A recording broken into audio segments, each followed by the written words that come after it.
எல்லாத்துலேயுமே பேசிக்காக இருக்க ஒரு கான்செப்ட் வந்து மனம். எவ்வளவோ விஷயங்கள் இருக்கும்போது ஏன் அந்த மனம்?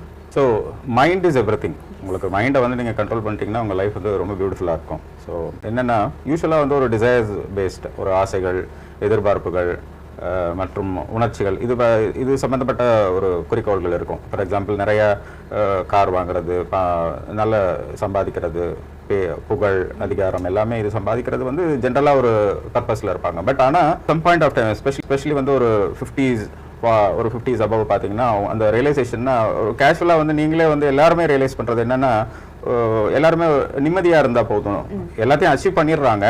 ஆனால் அந்த அச்சீவ் பண்ண பிறகு அந்த சந்தோஷம் வந்து நிலைச்சு நிற்கிறது இல்லை. ஸோ அந்த சந்தோஷம் நிலைச்சு நிற்கிறது ஒரு வாழ்க்கையோட உண்மையான குறிக்கோள். அது வந்து நான் வந்து ஒரு சின்ன வயசுலேயே வந்து ரியலைஸ் பண்ண ஆரம்பித்தேன். ஸோ அதை தேடி போயிட்டு இருந்தேன். ஸோ இதுதான். ஸோ இதுக்கு வந்து முக்கியமாக பார்த்தீங்கன்னா அந்த மனம் அதுக்கு அதை கண்ட்ரோல் பண்ணுறது, அந்த எண்ணங்களை கண்ட்ரோல் பண்ணி மனத்தை கண்ட்ரோல் பண்ணுறது அது முக்கியமாக தேவைப்படுது.